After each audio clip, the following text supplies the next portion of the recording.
بسم اللہ الرحمن الرحیم۔ عزیز طلباء و طالبات، یہ آج کا لیکچر جو ہے یہ اقبال کے خصوصی مطالعے کے حوالے سے خطبات اقبال کا ایک تعارفی لیکچر ہے۔ خطبات اقبال کے ضمن میں تھوڑا سا آپ یہ یاد رکھیے گا کہ یہ خطبات اس طرح عام فہم چیز نہیں ہے، یہ علم کلام کا ایک نمونہ ہے جو بہت گہرے فلسفیانہ موضوعات ہیں جن پر یہ لکھا گیا، اور اقبال خود ایک ظاہر بات ہے کہ ایک بہت بڑے عالم اور بہت بڑے فلسفی تھے، اور اتنا عالی دماغ تھا ان کے پاس۔ تو یہ اس کا ایک تعارفی میں آپ کو لیکچر دے رہا ہوں۔ اس سلسلے میں کچھ بنیادی باتیں جو ذہن میں رکھیے گا کہ یہ خطبات جو ہیں یہ اگر آپ پڑھنا چاہیں انہیں تو ان خطبات کو، ویسے تو انگریزی زبان میں، لیکن اگر انگریزی رکاوٹ ہو آپ کے لیے تو آپ خلیفہ عبد الحکیم نے ان خطبات کی تلخیص کی تھی، تلخیص خطبات اقبال کے نام سے، جو بزم اقبال کے تحت 1988 میں شائع ہوئی تھی، اور اس میں ان کے جو 7 خطبات ہیں ان کی تلخیص اس میں موجود ہے۔ اسے مرتب کیا تھا محترم ڈاکٹر طارق عزیز صاحب نے، جو ہمارے شعبہ صدر شعبہ بھی ہیں اور ڈین آف فیکلٹی بھی ہیں۔ تو یہ آپ کو بزم اقبال سے مل جائے گی اس کی تلخیص، اور اگر آپ اس کو پڑھنا چاہیں تو یہ آپ کے لیے بہت اچھے طریقے سے انہوں نے آسان ان کو بنانے کی کوشش کی ہے، لیکن اس کے باوجود ظاہر ہے علم کلام ہے، اور علم کلام میں جو موضوعات شامل ہیں وہ کسی بھی اعتبار سے آسان نہیں ہے۔ چنانچہ کچھ چیزیں جو ہیں ان کو ذہن میں رکھتے ہوئے آپ نے آگے چلنا ہے۔ تو اگر آپ اس کو خود سے پڑھیں گے ان خطبات کو تو بہت اچھا محسوس ہوگا مجھے، اور آپ کا پڑھا ہوا جو ہے وہ امید ہے کچھ نہ کچھ انشاءاللہ اس میں آپ ضرور سمجھیں گے، اور اس پر کچھ تنقیدی خیالات آپ جو ہے وہ پیش کریں گے۔ میں جو آپ کو تعارف کراؤں گا اس کا، اس میں ان خطبات کے حوالے سے کچھ خاص باتیں آپ کے سامنے پیش کروں گا کہ پہلی بات تو یہ ہے کہ ان خطبات کی ضرورت کیوں محسوس ہوئی، اور اس کا فلسفیانہ اور مذہبی پس منظر کیا ہے، اور تاریخی اعتبار سے اقبال نے کیوں یہ محسوس کیا کہ اسلام کے جو افکار ہیں ان پر ایک نظر ثانی کی ضرورت ہے، اور ان کو نئے سرے سے سمجھنے اور سوچنے کی ضرورت ہے، اور اس میں نئی جو ہیں وہ توجیہات اور نئے اجتہادات کرنے کی ضرورت ہے۔ تو ایک تو یہ ہمارا اس میں ہوگا کہ اس کا پس منظر کیا ہے، فکری پس منظر کیا ہے۔ پھر ہم یہ دیکھیں گے کہ خود اقبال نے ان خطبات میں کیا کہنے کی کوشش کی ہے اور کیا بتانے کی کوشش کی ہے۔ تو خطبات کے حوالے سے سب سے پہلی بات جو آپ نے ذہن میں رکھنی ہے کہ یہ خطبات جو ہیں یہ کوئی اس طرح نہیں ہے کہ عام فہم قسم کی چیز ہو، انہیں کافی مشکل فلسفے ان میں بیان کیے گئے ہیں جو آپ کے لیے جلدی سمجھنا مشکل ہوتا ہے۔ یہ 7 خطبات ہیں جن کے موضوعات آپ نوٹ کر لیں کہ کیا ہیں، اور ان کی میں کچھ تھوڑی بہت ان موضوعات کے حوالے سے کوشش کرتا ہوں کہ آپ کو بتا سکوں کہ یہ موضوعات جو اقبال نے لیے ہیں یہ کس چیز کا احاطہ کرتے ہیں، اور اقبال ان میں بنیادی طور پر کس طرف جانا چاہتے ہیں۔ پہلا خطبہ جو اقبال نے دیا ہے انگریزی زبان میں وہ علم اور روحانی تجربہ، یعنی یہاں پہ روحانیت کا اور جو عقلی علوم ہیں ان کا آپس میں ایک موازنہ ہمیں نظر آتا ہے۔ انشاءاللہ میں اس پہلے خطبے کے بارے میں کچھ عرض بھی کروں گا، اور اس کو تھوڑا بہت ہم پڑھیں گے نمونے کے طور پر۔ اس کے بعد دوسرا خطبہ ہم کا ہے روحانی تجربے کے مکشوفات کی عقلی جانچ، یعنی عقل کی بنیاد پر ہم روحانی تجربے کی تصدیق کیسے کر سکتے ہیں، یہ دوسرا خطبہ ہے۔ تیسرا خطبہ ہے تصور خدا اور عبادت کا مفہوم، یعنی خدا کا تصور کیا ہے اور عبادات کیا ہوتی ہیں۔ اور اس کے بعد چوتھا خطبہ جو انہوں نے دیا وہ انسانی نفس، اس کی آزادی اور سرمدیت، یعنی انسانی نفس کیا ہے، انسانی نفس آزاد کس طرح ہے، اور اس کی ابدیت کیا ہے، اور وہ کیسے جو ہے وہ انسانی نفس جو ہے وہ ترفع پاتا ہے۔ پھر پانچواں خطبہ جو ہے وہ اسلامی ثقافت کی روح، یعنی اسلام کا جو ایک اوورال کلچر ہے اس کی روح کیا ہے، اور اسلامی کلچر جو ہے وہ کس طرح انسان کی زندگی کو متاثر کرتا ہے، یہ پانچواں خطبہ ہے۔ پھر چھٹا خطبہ اسلام میں اصول حرکت، یعنی اقبال جو مسلسل ایک حرکت کا تصور دیتے ہیں تو وہ فلسفے اور افکار میں بھی حرکت کے قائل ہیں، اور وہ یہ چاہتے ہیں کہ فکری سطح پر بھی قوم جو ہے وہ انجماد کا شکار نہ ہو، منجمد ہو کر نہ رہ جائے، بلکہ فکری سطح پر بھی مسلمان قوم جو ہے وہ حرکت میں رہے اور نظریات میں مزید آگے بڑھتی چلی جائے۔ پھر اس کے بعد 7واں خطبہ جو ہے وہ اس بحث پر مشتمل ہے کہ مذہب جو ہے یہ ممکن بھی ہے یا نہیں، مذہب کا ہونا یا مذہب کا رکھنا ممکن ہے یا نہیں ہے۔ اب میں تھوڑا سا یہ جو آپ موضوعات ان 7 خطبات کے آپ نے دیکھے، اگر آپ ان کو اوورآل مجموعی طور پر دیکھیں تو کچھ ایسا محسوس ہوتا ہے کہ جیسے اقبال ایک کشمکش کا شکار ہے۔ کشمکش کیا نظر آتی ہے کہ ایک طرف روحانیت ہے اور روحانی زندگی ہے انسان کی، اور دوسری طرف مادہ پرستی اور سائنس ہے۔ اب روحانی زندگی اور مادہ پرستی میں کچھ بنیادی فرق ہیں اور ان کا ایک خاص پس منظر ہے۔ یہ ہوا کیسے کہ روحانی جو انسان کی زندگی ہے اس کے مقابلے میں مادہ پرستی آئی کہاں سے؟ اصل میں یہ وہ مسئلہ ہے جس کی وجہ سے اقبال کو یہ خطبات لکھتے ہوا یہ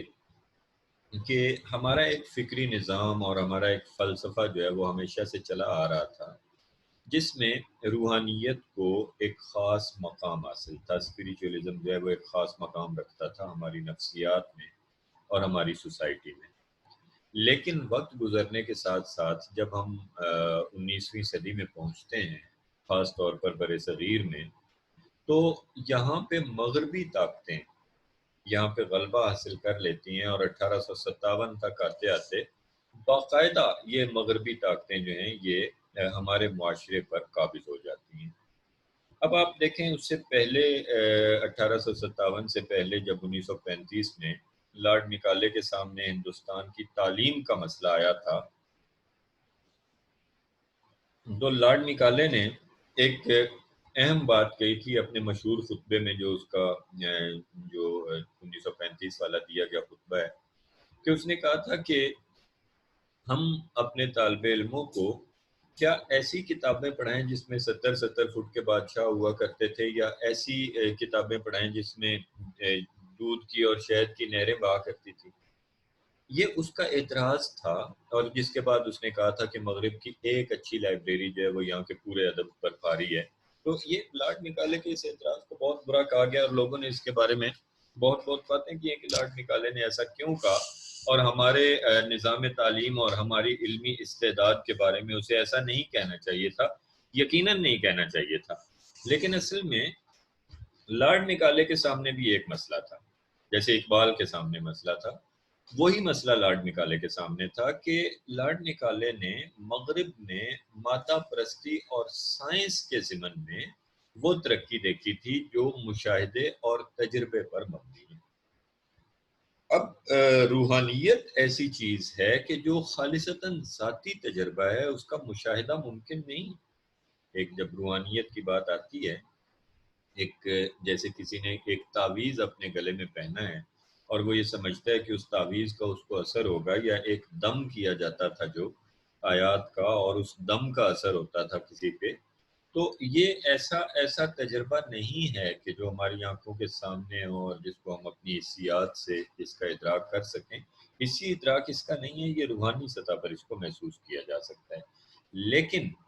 مسئلہ یہ تھا کہ ہمارے کلچر میں، ہماری تہذیب میں یہ روحانی تجربہ بہت اہمیت رکھتا تھا، اس لیے کہ یہ ہمیں ایک طاقت دیتا تھا۔ جیسے شہادت کا تصور جو ہے وہ فوجی کو ایک طاقت، سپاہی کو لڑنے کی طاقت دیتا ہے، شہادت اور جہاد کا تصور بالکل اسی طرح روحانی تجربہ جو ہے وہ انسان کو طاقت دیتا ہے۔ لیکن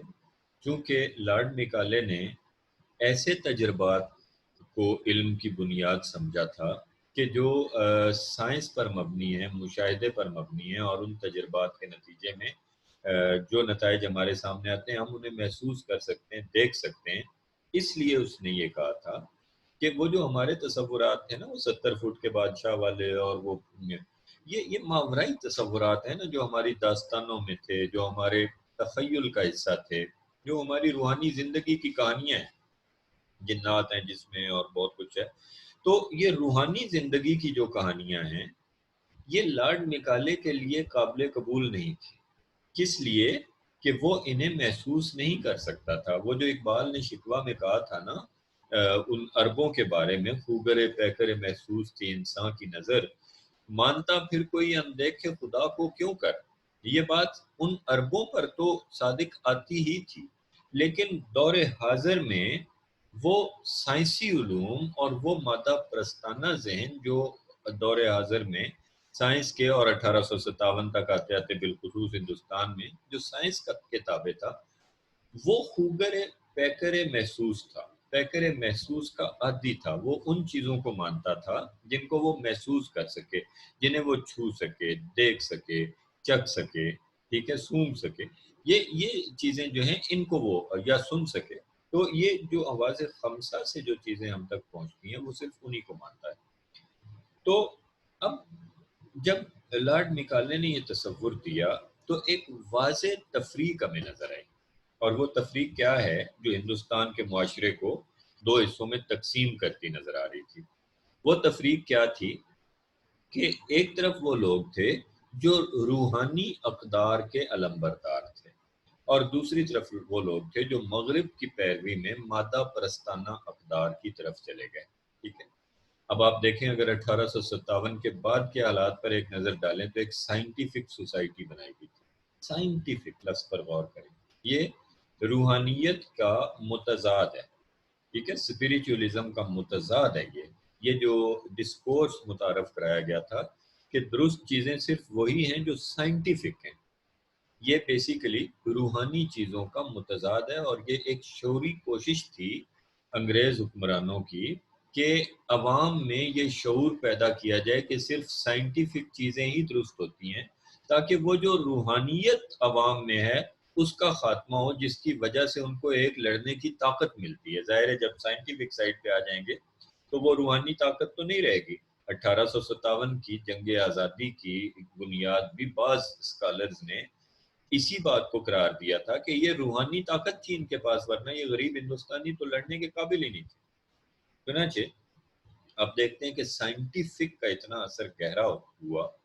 کہ مولانا الطاف حسین حالی نے مقدمہ شعر و شاعری پوری لکھ ڈالی، لیکن اس میں معجزات کا ذکر نہیں کیا، اس لیے کہ وہ سائنٹیفک نہیں تھی. ٹھیک ہے. اچھا، اسی طرح سر سید احمد خان نے قرآن پاک سے وہ سارا نعوذ باللہ مواد نکال دیا جو سائنٹیفک نہیں تھا، اور صرف وہ واقعات رہنے دیے جن کی سائنسی توجیہات پیش کی جا سکتی تھی. تو یہ جو ذہنیت تھی یہ پرورش پا رہی تھی، اور ہمارا معاشرہ دو حصوں میں تقسیم ہوتا چلا جا رہا تھا. ٹھیک ہے. اب ان حالات یہ تھا وہ پس منظر جو اقبال کے سامنے تھا. ایک تو ہمارا سماجی پس منظر یہ تھا جو اقبال کے سامنے تھا، لیکن اس سماجی پس منظر کے ساتھ ساتھ اقبال کے سامنے ایک فکری پس منظر بھی تھا. اور وہ فکری پس منظر کیا تھا کہ ہمارا جو اسلامی فلسفہ ہے یہ بڑی مدت سے ظاہر ہے چلا آ رہا ہے ہمارا اسلامی فلسفہ، اور بڑی مدت سے اس میں بہت ساری چیزیں ڈسکس ہوتی چلی آ رہی ہیں. ہوا یہ تھا کہ جب اسلام کا زمانہ عباسی عہد تک پہنچتا ہے، عباسی عہد یہ جو خلیفہ ہارون الرشید وغیرہ تھے، یہاں تک جب پہنچتا ہے تو یہاں پہ اسلامی فلسفے میں ایک نئی چیز داخل ہوتی ہے، اور وہ تھا یونانی فلسفے کے تراجم، جو خاص طور پر منطق اور فلسفے کے حوالے سے جب وہ عربی میں ترجمہ کیا گیا ان کو یونانی زبان سے، تو مسلمان جو پڑھا لکھا طبقہ تھا، جو فلسفی تھے خاص طور پر، ان میں اسلام کے عقائد کے حوالے سے بلکہ پورے مذہب کے عقائد کے حوالے سے بہت ساری بحثیں جو ہیں وہ سامنے آنا شروع ہو گئیں. اور بہت سارے اہل علم جو ہیں وہ چونکہ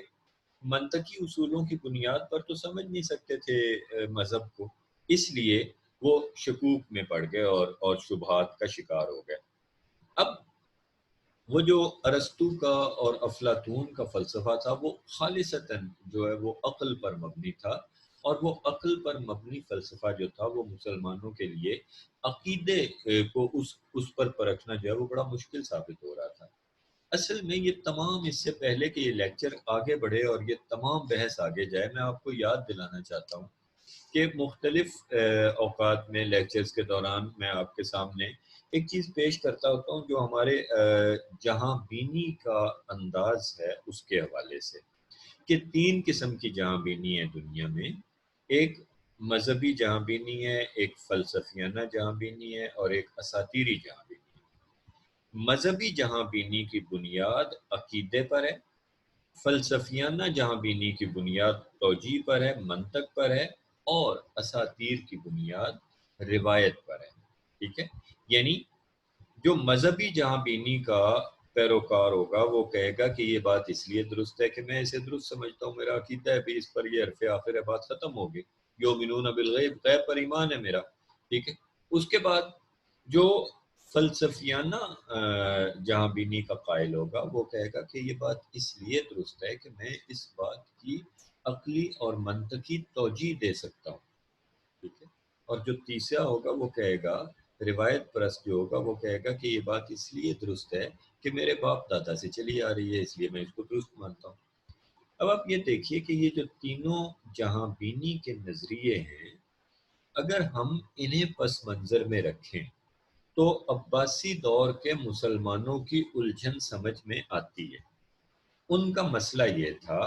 کہ وہ مذہبی جہاں بینی کے عقائد کو فلسفے کی دنیا میں لے جا کر پرکھنا اور سچ ثابت کرنا چاہتے تھے، جو کہ ممکن نہیں ہے. اور یہ اس وجہ سے بھی ممکن نہیں کہ خود قرآن پاک نے بھی یہ ہدایت دی ہے، ذالک الکتاب لا ریب فیہ ھدی للمتقین الذین یؤمنون بالغیب، کہ یہ کتاب، اس میں شک تو کوئی نہیں ہے، لیکن یہ ہدایت ان لوگوں کے لیے ہے جو غیب پر ایمان رکھتے ہیں. اب اگر آپ کا غیب پر ایمان نہیں ہے، آپ کا عقیدہ ہی نہیں ہے، تو آپ اس جہاں بینی سے نکل گئے. اب آپ فلسفے کی دنیا میں جا کر ٹھوکریں کھاتے پھریں.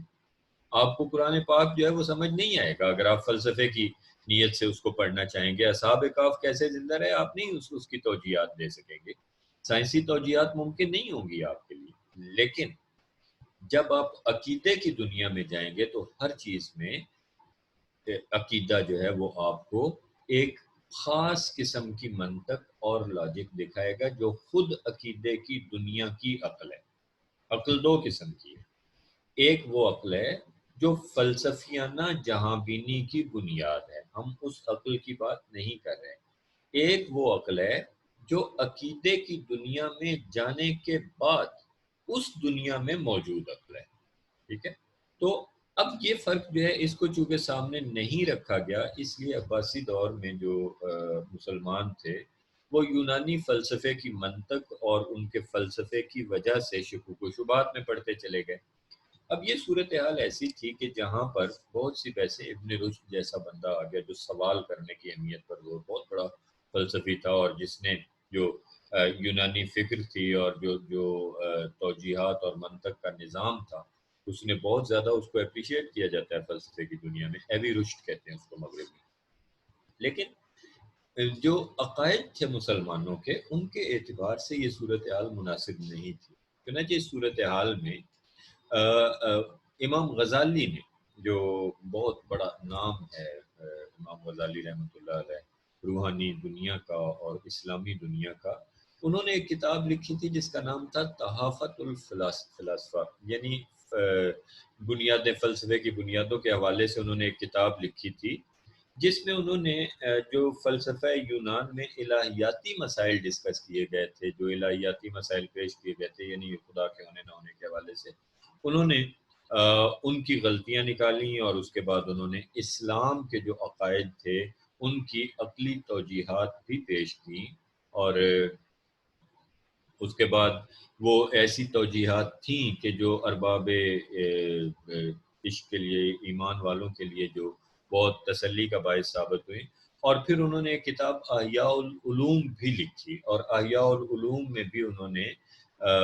جو ہے وہ یہی موضوعات جو مذہب اور فلسفے کے حوالے سے موضوعات تھے ان پر بحث کی، اور علم کلام کی بنیاد پڑی یہاں سے.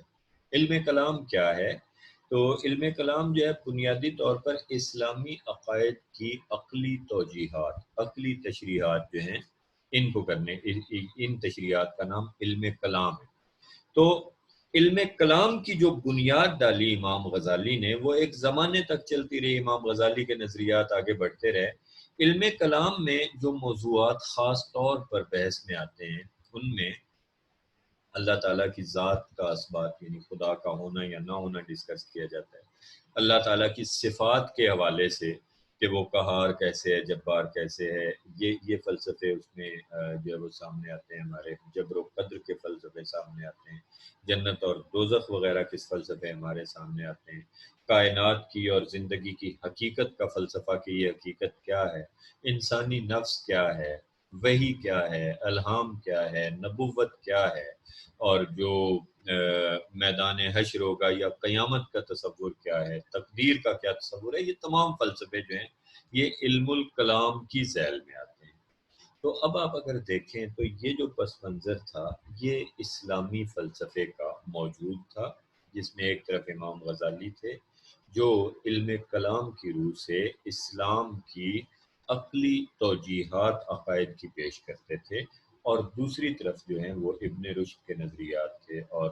ایک سائنس اور مادہ پرستی کی طرف ایک رجحان تھا۔ اب یہ پورا ایک پس منظر تھا جو اقبال کے سامنے تھا ایک طرف، اور دوسری طرف ان کا سماج تھا جو واضح طور پر لارڈ میکالے کے خطبے اور علی گڑھ تحریک کے بعد دو حصوں میں تقسیم ہوتا ہوا نظر آ رہا تھا۔ یعنی ایک حصہ وہ تھا جو روحانیت کی طرف، روحانی اقدار کی تحفظ کے لیے کوشاں تھا، یہ اکبر الہ آبادی وغیرہ، اور دوسرا حصہ وہ تھا کہ جو سائنس اور مادہ پرستی کی طرف معاشرے کا جا رہا تھا۔ تو اقبال کے سامنے یہ وہ صورتحال تھی جس میں انہوں نے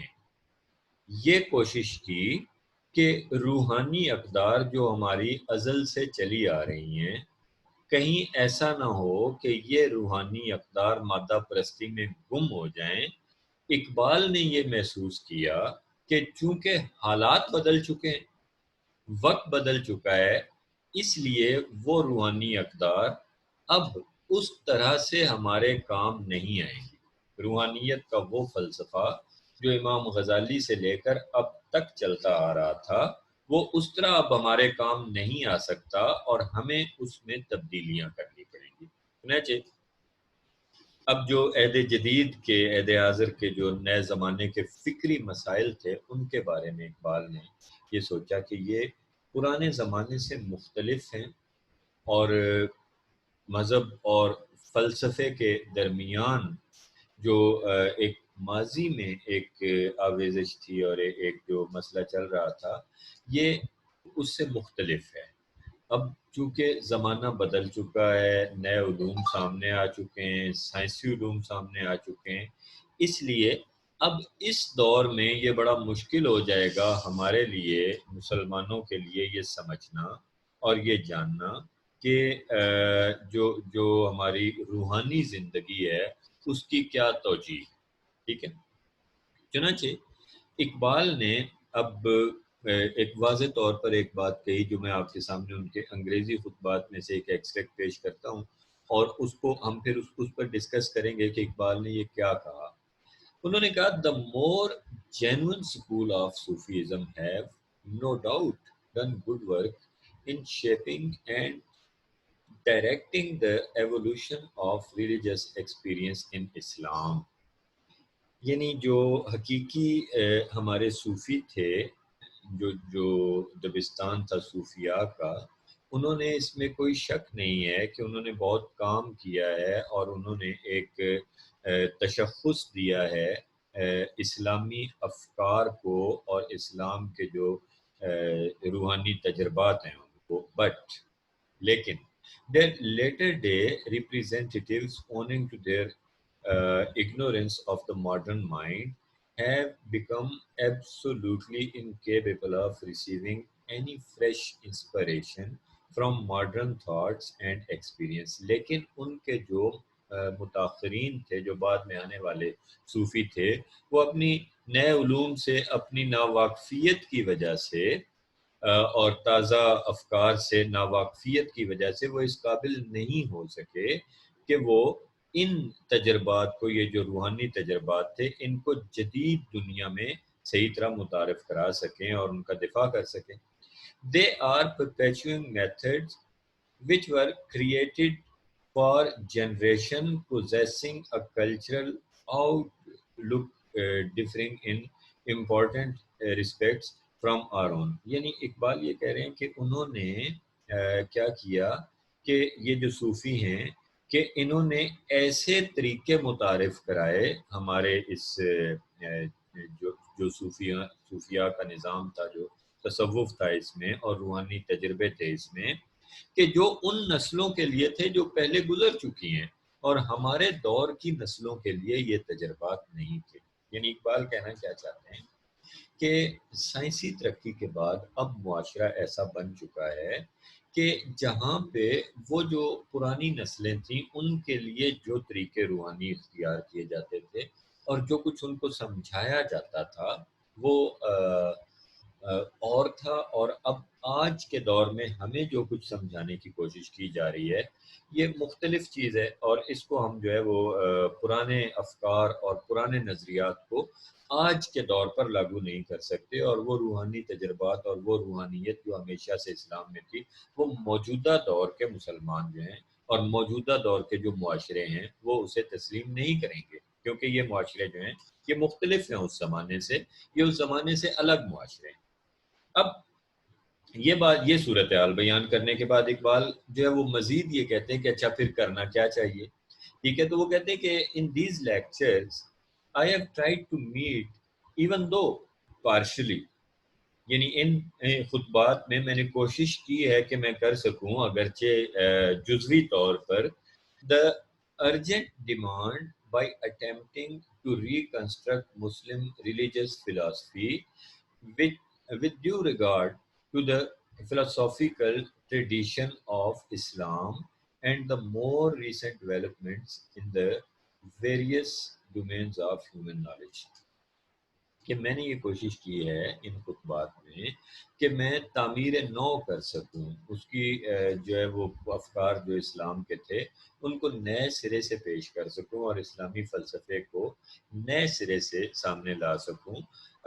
with due respect، مطلب اس کا خیال رکھیں اس زمن میں اس کا رکھا گیا ہے، عزت کا خیال اس پرانے جو فلسفے تھے اور جو نئے علوم تھے ان دونوں کا خیال رکھتے ہوئے میں نے کوشش کی ہے کہ ریکنسٹرکشن کر سکوں، یعنی تعمیر نو کر سکوں ان افکار کی.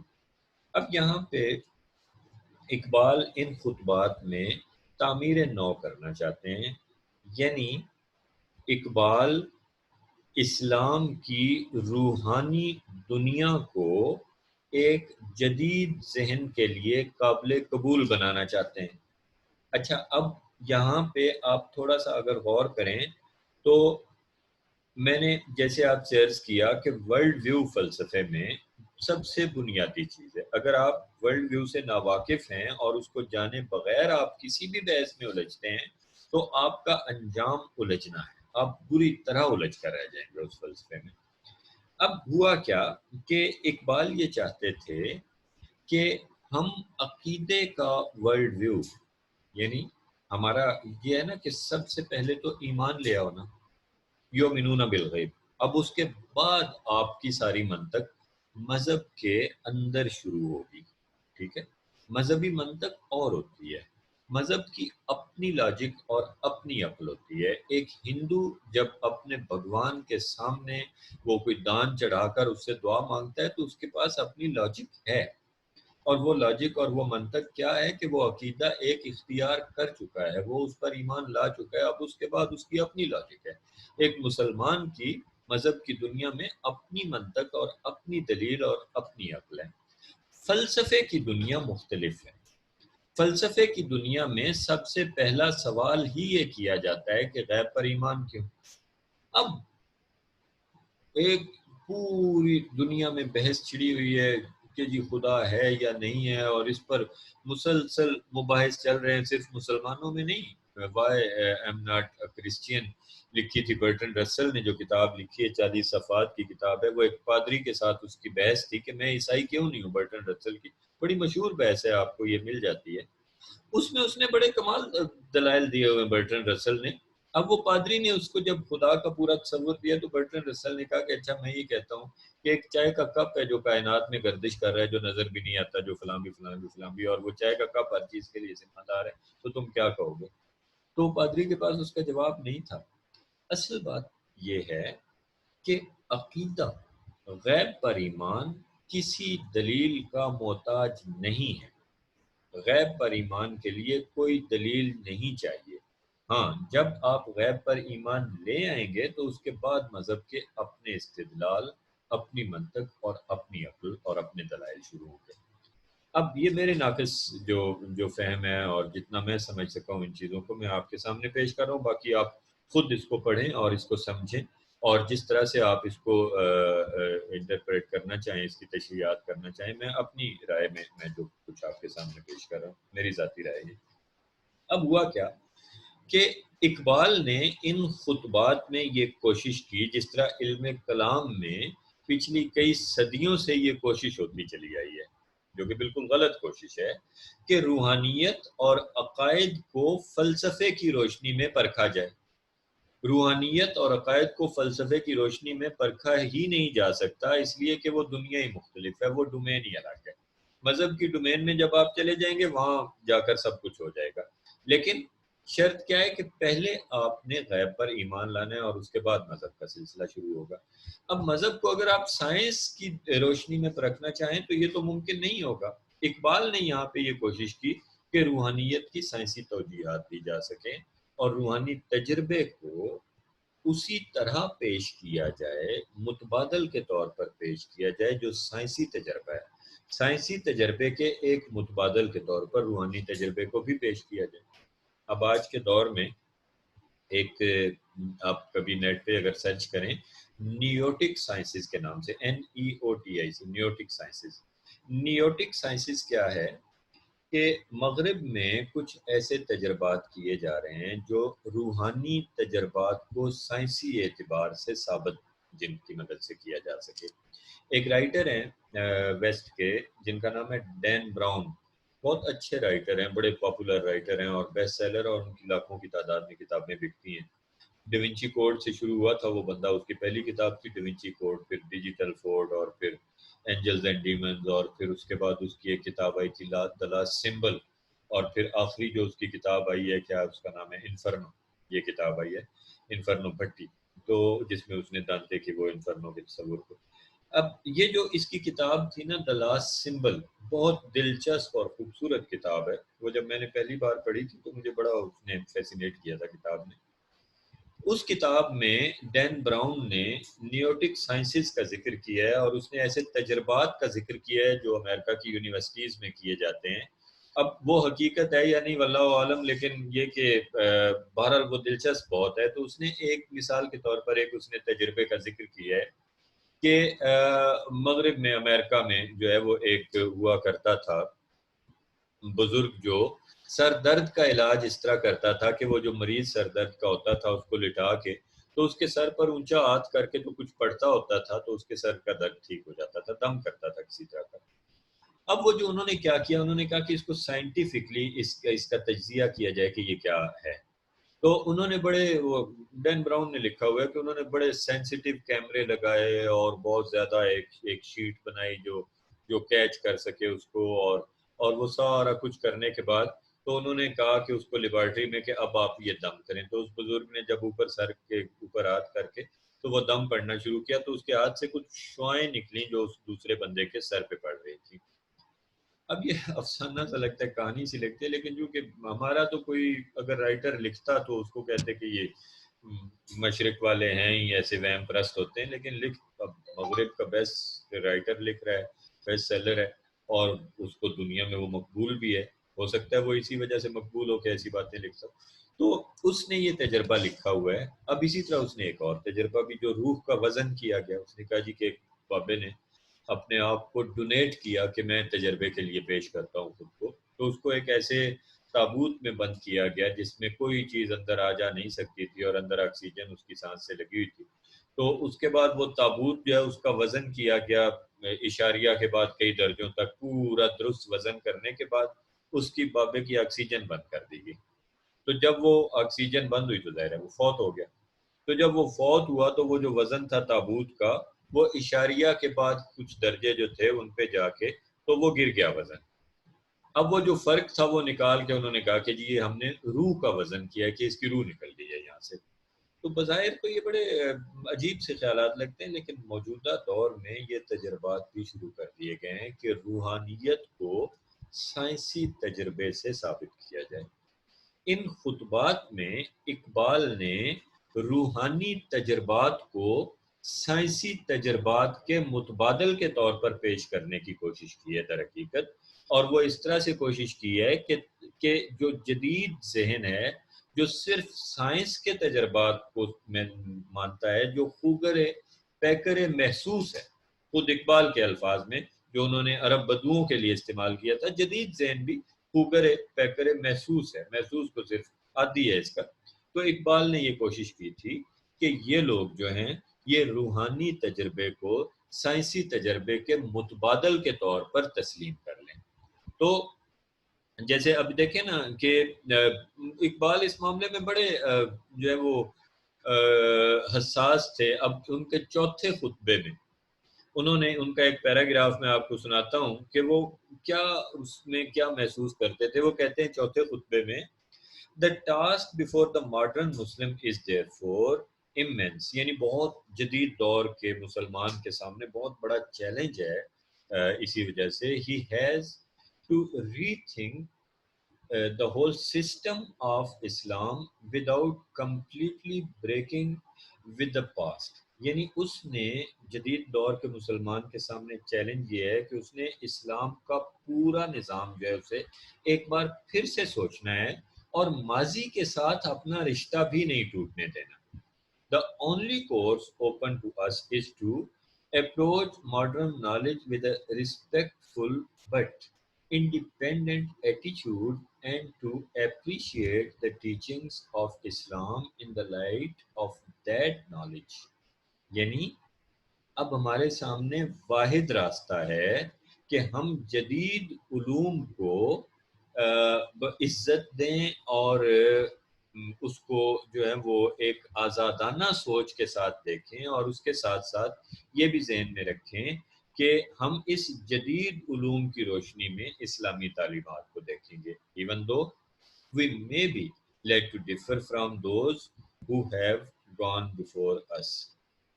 اس میں یہ بھی ہو سکتا ہے کہ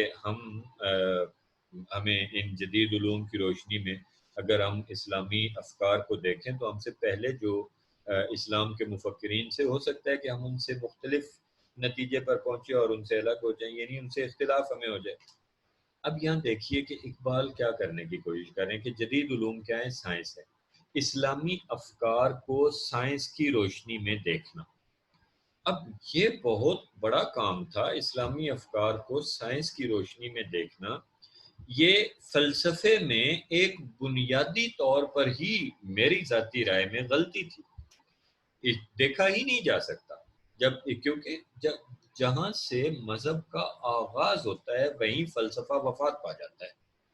مذہب کا آغاز فلسفے کی موت ہے. اقبال نے خود اس بات کا ادراک تھا. اقبال کو مثال کے طور پر اقبال کا اگر آپ ایک شعر دیکھیں کہ ان تازہ خداؤں میں بڑا سب سے وطن ہے، جو پیرہن اس کا ہے وہ مذہب کا کفن ہے. وطن کا پیرہن مذہب کا کفن کیوں بنا؟ کہ وطن کا تصور فلسفے پر مبنی ہے اور مذہب عقیدے کی دنیا کی بات ہے. جب آپ وطن بنا لیں گے تو مذہب وفات پا جائے گا، اس لیے کہ وطن کا تصور آپ کے عقیدے کی دنیا سے باہر تصور ہے. جب خود اقبال اس بات کو ریئلائز کرتے تھے، خود ان کو ادراک تھا اس بات کا، لیکن خطبات میں انہوں نے بہرحال ایک کوشش کی کہ اسلام کی روحانی دنیا کو سائنس کی روشنی میں درست ثابت کیا جائے اور انسان کے روحانی تجربات کو سائنسی تجربات کے متبادل کے طور پر پیش کیا جائے جو مشاہدے اور تجربے سے وجود میں آتے ہیں. اب کیا کیا اقبال نے؟ تو انہوں نے کہا کہ یہ جو مادی چیزیں ہیں، جو کنکریٹ چیزیں ہیں، یہ تمام چیزیں جو ہیں ان میں تجربے اور مشاہدے کو بنیادی حیثیت حاصل ہے، اور یہ چیزیں جو ہیں یہ اصل میں جو حقیقت ہے اس کا بیرونی طرز عمل یا اس کا خارجی طرز عمل دیکھتی ہیں، جبکہ جو داخلی تجربات ہیں، روحانی تجربات ہیں، وہ حقیقت کا فطری طرز عمل جو یا اس کا اندرونی طرز عمل دیکھتی ہیں۔ اب یہ گہرے فلسفے کی طرف بات چلی جائے گی، جس کو میں نہیں چاہتا کہ وہ زیادہ آپ لوگوں کے لیے بوجھل اس کا بنے۔ دیکھیے بات یہ ہے کہ کہنا اقبال کیا چاہتے ہیں کہ ہر جو دنیا میں جتنے مظاہر ہیں ان کے دو پہلو ہیں، ایک ان کے خارجی پہلو ہیں اور ایک ان کے باطنی پہلو ہیں۔ جو اس کے خارجی پہلو ہیں ان کا مطالعہ سائنس کرتی ہے، اور اس کے جو باطنی پہلو ہیں ان کا مطالعہ روحانیت کرتی ہے، یعنی ہر چیز کے باطن میں خدا موجود ہے۔ یعنی ہر چیز کے باطن میں جو روحانیت کی جب ہم بات کرتے ہیں تو ہر چیز کے باطن میں ایک روحانی دنیا ہے، جو مذہب کی دنیا ہے، جو روحانیت کی دنیا ہے۔ اب یہ اقبال نے فلسفہ پیش کیا، اب ان کے موجود ہے خطبات میں، ان سے اقتباسات بھی دیے جا سکتے ہیں لیکن اس کو چھوڑیں۔ تو اقبال کا یہ جو فلسفہ تھا جو میں نے آپ کو بریفلی بیان کیا، کہ انہوں نے سمپلی کہا کہ ہم اس دنیا میں جب جاتے ہیں تجربات کی دنیا میں، تو سائنس کی دنیا میں مشاہدہ اور تجربہ اشیاء کی خارجی ماہیت کا تجزیہ کرتا ہے، جبکہ روحانیت انہی اشیاء کی داخلی ماہیت یا ان کی جو ان کی باطنی خصوصیات ہیں ان پر توجہ دیتی ہے۔ سو اقبال نے یہ کوشش کی کہ اسلام کے افکار کو اس طرح پیش کیا جائے کہ وہ سائنس کے ساتھ ساتھ متوازی چل سکے۔ تو یہ ایک کوشش تھی اقبال کی ان خطبات میں جو انہوں نے کی، اور ان کو اگر آپ غور کریں اقبال کے اس نظریے پر جو انہوں نے کہا کہ تمام دنیا کی جو اشیاء ہیں ان کے باطنی جو خصوصیت ہے وہ مذہب ہے، یہ وحدت الوجود ہے۔ وحدت الوجود کا یہ نظریہ ہے جو ابن عربی نے پیش کیا تھا۔ وحدت الوجود کا نظریہ کیا ہے کہ خدا کوئی، اب یہ نظریہ ظاہر ہے آپ لوگ وحدت الوجود اور وحدت الشعور کو پڑھتے رہتے ہیں۔ وحدت الوجود کا نظریہ یہ ہے کہ دنیا میں جتنے وجود ہیں، جو کچھ بھی دنیا میں ہے، اس کے دو پہلو ہیں، ایک ظاہری اور ایک باطنی، اور اس کا جو باطنی پہلو ہے وہاں پہ یعنی خدا ہر وجود کی باطنی دنیا میں موجود ہے،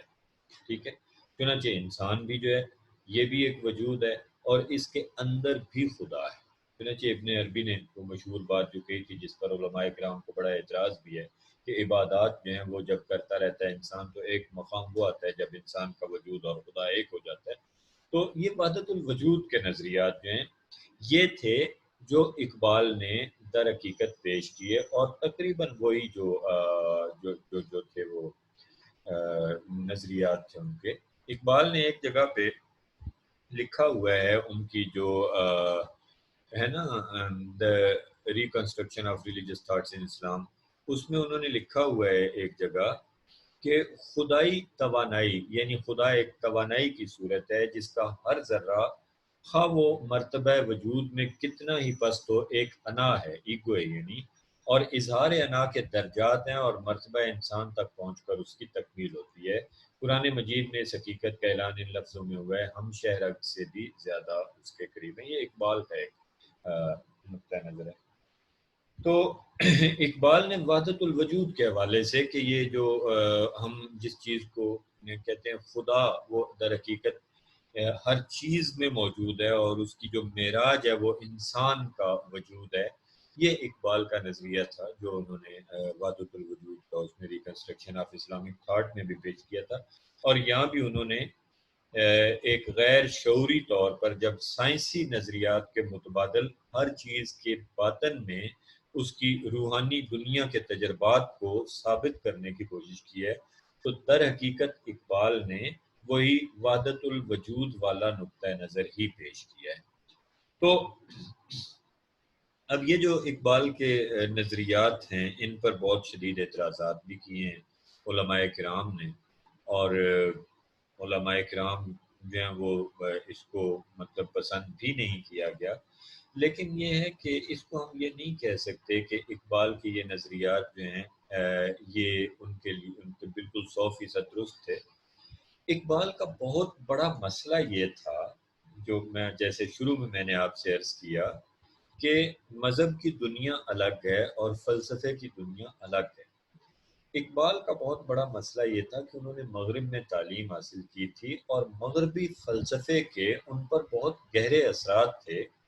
اور مغربی فلسفے کے اثرات کی وجہ سے وہ جب مذہب پر بھی بحث کرتے تھے تو اس کو کھینچ کر وہ مغربی فلسفے میں لے جانے کی کوشش کرتے تھے۔ اور یہ ایسے ہی نہیں میں بات کر رہا، اقبال نے خود ایک خط لکھا تھا، انہوں نے صوفی تبسم کے نام انہوں نے ایک خط لکھا تھا، اور اس میں انہوں نے کہا تھا کہ صوفی تبسم کو جو کہ میری عمر زیادہ تر مغربی فلسفہ کے مطالعہ میں گزری ہے، اور یہ نقطۂ نظر ایک حد تک طبیعت ثانیہ بن گئی۔ یہ اقبال کے الفاظ ہیں،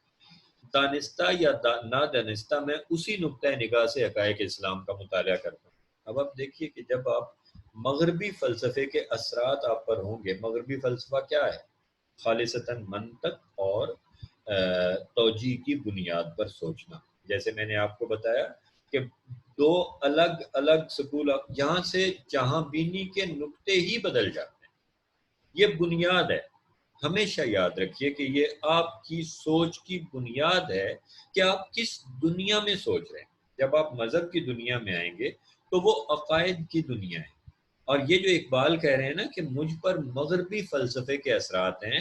اور میں اسلام کو مغربی فلسفے کی روشنی میں دیکھنے کی کوشش کرتا ہوں، یہ ہے وہ غلطی جو خود اعتراف جس کا انہوں نے کیا ہے کہ وہ اسلام کی جہاں بینی کا جو تصور ہے، جو مذہبی جہاں بینی کا تصور ہے، اس کو فلسفے میں لے کر چلے جا رہے ہیں۔ آپ کسی بھی مذہب کو، صرف اسلام کی بات نہیں ہے، کسی بھی مذہب کو اگر فلسفے کی روشنی میں پرکھیں گے تو یہی الجھنیں پیدا ہوں گی جو اقبال کے سامنے تھی۔ آپ ہندو مذہب کو دیکھ لیں، یا آپ بدھ مت کو دیکھ لیں، یا آپ عیسائیت کو دیکھ لیں، جس کا میں نے ذکر کیا برٹرنڈ رسل کی جو بڑی مشہور بحث تھی اس پادری سے، وہ اسی بات پر تھی کہ وہ بھی مذہب کو برٹرنڈ رسل جو ہے وہ مذہب کو نہیں مانتا تھا، ٹھیک ہے، اور وہ پادری جو ہے وہ اپنی دنیا میں بیٹھا ہوا تھا، عقیدے کی دنیا میں، اور برٹرنڈ رسل جو ہے وہ اس کی توجیحات کی اور منطق کی دنیا میں بیٹھا ہوا تھا۔ چنانچہ اقبال کا یہ کہنا کہ مجھ پر مغربی فلسفے کے اثرات ہیں، در حقیقت وہی برٹرنڈ رسل وغیرہ جیسی جو توجیہ اور منطق تھی اس کے اثرات تھے، اور وہ توجیہ اور وہ برٹرنڈ رسل تو مطلب بات کا ہے، لیکن اقبال جو ہیں یہ ان پر پہلے کے جو مغرب کے فلسفے کے جو مادہ پرستانہ اثرات۔ اب اقبال اس کی توجیحات کرنے کی کوشش کرتے تھے، اور خطبات اقبال نے میں بھی اقبال نے یہی توجیہ کی ہے، یہی کوشش کی ہے۔ اسی طرح ایک اور جگہ اقبال نے خطبات میں reconstruction of religious thought in Islam میں ایک اور جگہ پہ انہوں نے لکھا ہوا ہے کہ ہمارے لیے اب ایک ہی راستہ کھلا، جو اوپر میں نے آپ کو بتایا تھا ابھی انگریزی کا جو کوٹیشن تھی کہ جدید علم کے معاملے میں ہمارا طرز عمل عزت و احترام کے ساتھ آزاد اور معروضی ہو، یعنی ہم غیر جانبدارانہ رہ کر کریں، اور اسی علم کی روشنی میں ہم اسلامی تعلیمات کی تائید و تحسین، یعنی اسلام کو ہم جدید علم کی روشنی میں دیکھیں۔ یہ وہ غلطی تھی جو اقبال کر رہے تھے، اور اقبال کی اس غلطی کی وجہ سے مطلب یہ میری ذاتی رائے ہے، اقبال کو غلط کہنا بہت حوصلے کا کام ہے، لیکن یہ میری ذاتی رائے ہے اور جس پر اعتراض کیا جا سکتا ہے، جس کے لیے میں ذہنی طور پہ تیار ہوں کہ اس پر اعتراض کیا جائے۔ تو اصل میں یہاں سے اقبال نے جو کوشش کی اس کی وجہ سے ان کے یہ خطبات جو تھے یہ الجھتے چلے گئے، اور ان خطبات میں اقبال جو ہے وہ نہ سمجھ سکے کہ کس طرح سے ان کو جانا چاہیے تھا۔ اب دیکھیے کہ اقبال کے کچھ اور بھی مسائل جو پیدا ہوئے کہ اقبال نے ذات باری تعالیٰ کے، اللہ تعالیٰ کے ادراک کا ذریعہ وجدان کو قرار دیا، یعنی انہوں نے کہا کہ ہمارا جو روحانی وجدان ہے وہ ادراک کا ایک ذریعہ ہے اللہ تعالیٰ کے۔ تو اب یہ کیسے کہا جا سکتا ہے کہ ایک انسان کا روحانی تجربہ جو ہے وہ کسی فلسفے کی یا کسی دلیل کی بنیاد بن جائے، ٹھیک ہے؟ اب دیکھیں نا کہ جو مجدد الثانی نے ایک جگہ کہا تھا کہ صوفیاء کے جو الہامات ہوتے ہیں، جو الہام ہوتا ہے صوفیاء کو، یہ حجت نہیں بن سکتا کسی بھی دین کے کسی معاملے میں،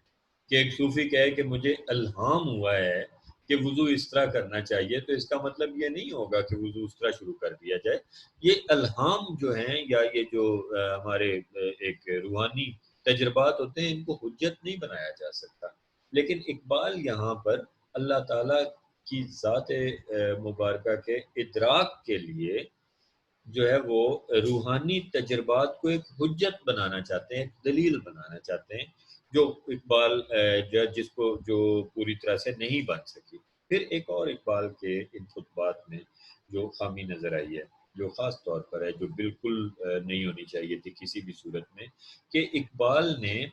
قرآن مجید کی آیات سے جو استدلال کیا ہے، وہاں پہ ان آیات کا سیاق و سباق نظر انداز کر دیا گیا ہے، اور جو سرسری مطالعہ تھا اس پر وہ ان آیات کا جو ہے وہ مطلب نکال لیا گیا ہے، بلکہ بعض اوقات یہاں تک کہا جاتا ہے کہ اقبال نے کافی کھینچ تان کر وہ مطالب نکالے۔ تو میں نہیں سمجھتا کہ اقبال جو ہے وہ انہوں نے جس مقصد کے لیے یہ خطبات لکھے تھے، اور جب انہوں نے یہ پڑھ کر سنائے تھے اور مختلف مجالس میں، تو ان کا مقصد تو اقبال کا یہ تھا کہ خطبات جو ہیں ان کے ذریعے یہ بتایا جا سکے جدید دور کے انسان کو کہ روحانیت کی دنیا جو ہے اس کو سائنس کی روشنی میں دیکھا جا سکتا ہے، اور جدید علوم کی روشنی میں اسلام کی توجیحات کی جا سکتی ہیں، اور اسلام کے جو عقائد ہیں انہیں جدید ذہن کے لیے قابل قبول بنایا جا سکتا ہے۔ وہ ان کی کوشش کامیاب نہیں ہو سکی تھی، کیونکہ ایک تو ان کے خطبات میں وہ بہت گہرا فلسفہ ہے، بڑا مغلق قسم کا فلسفہ ہے، اور وہ عام قاری کے لیے بہت مشکل ہے۔ اور دوسری بات یہ ہے کہ اقبال کا جو سائنس کی روشنی میں دین کو دیکھنے کا تصور ہے، یہ فلسفے کی بنیاد کے خلاف ہے، جہاں بینی میں آپ عقائد کی دنیا کو فلسفے کی دنیا میں لے جا کر اس کی توجیحات نہیں دے سکتے۔ لیکن اقبال کے یہ خطبات جو ہیں، اس میں کوئی شک نہیں ہے کہ اقبال کی جو علمی استعداد تھی اور ان کا ایک جو عالمی سطح پر ایک فلسفی ہونے کی حیثیت سے ان کا جو مقام ہے، یہ بہت گہرے اور بہت خوبصورت فلسفے اس میں انہوں نے بڑی شاندار کوشش کی ہوئی ہے کہ جو فلسفیانہ توجیحات دی جائیں، اور ان کو سمجھنے کے لیے بھی ظاہر ہے کہ اسی معیار کا ایک جو ہے وہ انسان کو فلسفے کی دنیا میں پہنچنا چاہیے، اور یہ مباحث جو ہیں یہ ایسے نہیں ہیں کہ ان کو ہم جو ہے وہ لائٹلی لے سکیں یا ان کو نظر انداز کر سکیں۔ تو اقبال کی یہ ایک بنیادی طور پر ایک نفسیاتی دباؤ تھا ان پہ، اقبال پہ، جو جس کی وجہ ہمارا وہ معاشرہ تھا جو اقبال کو وراثت میں ملا تھا۔ وہ معاشرہ کیا تھا؟ یہ وہ معاشرہ تھا جو 1857 کی جنگ آزادی کے بعد دو حصوں میں تقسیم ہو گیا تھا۔ جنگ آزادی کے بعد جو انگریزوں کی حکومت آئی تھی، اس میں اقلیت پرستی، اس میں مادہ پرستی، اس میں یوٹیلیٹیرینزم یعنی افادیت کا فلسفہ کے انجمن علوم مفیدہ جیسے بنائے گی، فائدہ جن چیزوں میں ہو، یہ مادہ پرستی کے شیڈز سے نا، اور اس میں سائنٹیفک چیزیں کہ یہ معجزے نہیں، عقل کے خلاف چیز نہیں ہونی چاہیے، حتیٰ کہ سر سید صاحب نے وہ آیات بھی فارغ کر دی جو عقل کے خلاف، نعوذ باللہ۔ تو اب یہ تمام جو منظرنامہ تھا، جو اقبال کو جو سماج ملا تھا، اس میں ایک طرف تو یہ لوگ تھے، دوسری طرف روحانیت والے تھے۔ اب وہ جو روحانیت والے لوگ تھے، انہوں نے بھی ایک اور ہی راستہ اختیار کر لیا تھا، جو مکمل انکار کا راستہ تھا، جو عقل سے دشمنی کا راستہ تھا۔ چنانچہ اقبال نے یہ دونوں جو رجحانات تھے ان کو ملانے کی کوشش کی ان خطبات میں، اور ان خطبات کے ذریعے اقبال نے روحانیت اور مادہ پرستی کو، ہمارے روایتی علوم اور جدید علوم کو، اسلامی افکار اور سائنس کو آپس میں ملانے کی ایک کوشش کی، اور یہ کوشش ان کی جو ہے یہ جزوی طور پر جو علمی حلقے ہیں ان میں زیر بحث آتی ہے اور آتی رہتی ہے، لیکن اکثریت کی رائے یہی ہے کہ یہ کوشش جو ہے یہ کوئی بہت اچھے طریقے سے کامیاب نہیں ہو سکی۔ اب اس سلسلے میں اقبال کے جو خطبات ہیں ان میں تلخیص جو ہے خطبات کی دی گئی، اس میں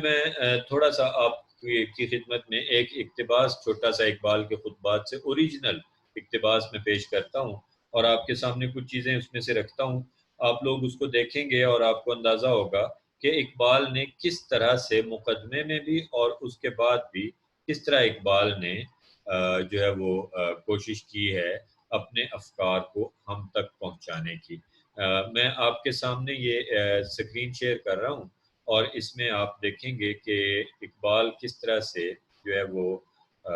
کوشش کرتے ہیں کہ روحانی تجربہ جو ہے وہ اس کو سائنس کی روشنی میں دیکھا جا سکے۔ اب یہ دیکھیے یہاں پہ آپ کے سامنے پہلا خطبہ ہے اقبال کا، یہ وہی کتاب ہے جس کا میں ذکر کر رہا ہوں،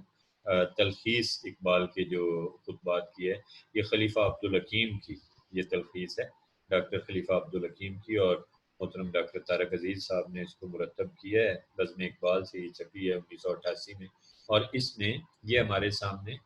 پہلا خطبہ ہے، علم اور روحانی حال و وجدان۔ ٹھیک ہے، اب اس کی پہلی کچھ لائنیں پڑھ کر آپ کو اندازہ ہو جائے گا کہ اقبال کس طرح سے روحانی تجربے کو سائنس کی روشنی میں دیکھنا چاہتے ہیں۔ مذہب، فلسفے اور اعلیٰ درجے کی شاعری میں یہ استفہام مشترک طور پر ملتا ہے کہ جس کائنات میں ہم رہتے ہیں اس کی صنعت اور ساخت کیا ہے۔ اس تغیر پذیر عالم میں کوئی ثابت عنصر بھی ہے، انسان کا اس میں کیا مقام ہے اور اس مقام کے لحاظ سے اس کا کردار کیا ہونا چاہیے۔ لیکن سوالات کے اشتراک کے باوجود دین، شعر اور فلسفہ میں اسلوب فکر و تاثر کا فرق ہے۔ شاعرانہ الہام ایک انفرادی انداز رکھتا ہے، اس میں تشبیہ و تمثیل اور ابہام پایا جاتا ہے۔ دین کی اعلیٰ صورتیں شریعت سے بالا تر ہوتی ہیں، دین کا قدم انفرادیت سے اجتماعیت کی طرف اٹھتا ہے۔ روحانی تجربہ وجود عینی یا حقیقت کلی کی طلب میں انسانی حدود سے تجاوز کرنے کا میلان رکھتا ہے۔ اس کا تقاضا یہ ہوتا ہے کہ ہستی مطلق کا براہ راست مشاہدہ حاصل ہو۔ اب سوال یہ پیدا ہوتا ہے کہ فلسفے کا عقلی اور استدلالی اسلوب کہاں تک دین پر قابل اطلاق ہے۔ یہ دیکھیے، یہ اقبال کا مسئلہ تھا کہ دین پر فلسفے کا عقلی اور استدلالی اسلوب جو ہے اس کا وہ اطلاق چاہ رہے تھے اور یہ سوال پیدا کر رہے تھے کہ کہاں تک ہے۔ فلسفہ آزادانہ عقلی تجسس و تحقیق کا نام ہے، وہ سند اور تقلید کو شبہ کی نظر سے دیکھتا ہے۔ فکر انسانی اور عقائد دین میں بہت سی باتوں کو بے تنقید و تحقیق مسلمات میں داخل کر لیا جاتا ہے۔ فلسفہ ان مسلمات و مفروضات کی تہ کو پہنچنے کی کوشش کرتا ہے اور بعض اوقات وہ اس آزادانہ تنقید میں اس نتیجے پر پہنچتا ہے کہ عقل میں یہ استعداد ہی نہیں کہ ماہیت وجود کا ادراک کر سکے۔ اب دیکھیے کہ یہاں پہ اقبال نے جو کہا ہے کہ فلسفہ دین کے ان مسلمات اور مفروضات کی تہ تک پہنچنے کی کوشش کرتا ہے اور آزادانہ تنقید کرتے ہوئے بعض اوقات اس نتیجے پر پہنچتا ہے کہ عقل میں یہ استعداد ہی نہیں کہ ماہیت وجود کا ادراک حاصل کر سکے۔ یہاں پہ اقبال تھوڑا سا میری ذاتی رائے میں جانبداری کر گئے کہ اقبال نے کہا کہ فلسفہ یہ کہتا ہے کہ عقل اس قابل نہیں ہے کہ ماہیت وجود یعنی وجود کی اس حقیقت کا ادراک کر سکے جو عقائد کی دنیا میں ہے۔ اصل میں فلسفہ اس عقائد کی دنیا کو مانتا ہی نہیں جہاں پر یہ ماہیت وجود کے ادراک ہوتے ہیں، یہ دنیا ہی اور ہے۔ اور یہ جس عقل کی مدد سے ہم اس کا ادراک جن چیزوں کی مدد سے کرتے ہیں وہ وہی عقیدے کی دنیا کی اپنی عقل ہے جس کی مدد سے ہم تصوف میں یہ ادراک کرتے ہیں۔ ٹھیک ہے، تو اس کے برعکس اب آگے دیکھیے، خود کہتے ہیں اس کے برعکس دین کی اساس ایمان پر ہے، اور ایمان عقل کی رہنمائی سے مستغنی ہوتا ہے، یعنی ایمان کو عقل کی رہنمائی نہیں چاہیے ہوتی۔ اس کی مثال بعض پرندوں کی پرواز ہے جو خرد اور استدلال کی رہنمائی کے لیے اپنا راستہ بھی جانتے ہیں اور اپنی منزل پر پہنچ جاتے ہیں۔ بقول عارف رومی، خرد ایمان اور قلب کی رہزنی کرتی ہے اور ان کو باطن کے پوشیدہ خزانوں تک پہنچنے میں مزاحم ہوتی ہے۔ یہاں سے اقبال پھر اپنے ان عقل اور عشق کی طرف چلے جاتے ہیں۔ اب دیکھیے یہاں یہ جو اقبال کے اس پہلے خطبے کے دوسرے تیسرے پیراگراف کا حصہ ہے، یہیں سے سمجھ آنا شروع ہو جاتی ہے کہ اقبال در حقیقت کس سمت میں جا رہے ہیں۔ چنانچہ آپ ان کو، میری خواہش ہے کہ ان خطبات کو آپ پڑھیے گا، انہیں سمجھنے کی کوشش کیجیے گا، اور اس کا انشاءاللہ تعالیٰ آپ جب ان کو پڑھیں گے اور دیکھیں گے ان خطبات کو، تو آپ مزید اس سے رہنمائی حاصل کریں گے، اور انشاءاللہ تعالیٰ آپ کو مزید اس کی جہاں مطلب اس کی کوئی بحث کی یا اس کی کوئی تفہیم کی ضرورت آپ کو محسوس ہو، آپ مجھ سے رابطہ کیجیے گا، اور انشاءاللہ تعالیٰ ہم اس کو مزید ڈسکس کریں گے۔ تو آج کے لیے اتنا ہی انشاءاللہ، اور ان کا میں نے ایک تعارفی آپ کو لیکچر دینا تھا خطبات پہ، اس کو اس میں شامل کر لیجئے گا۔ تو اگلے لیکچر تک کے لیے مجھے اجازت دیجیے، انشاءاللہ تعالیٰ پھر اگلے لیکچر میں ملاقات ہوگی۔ خدا حافظ۔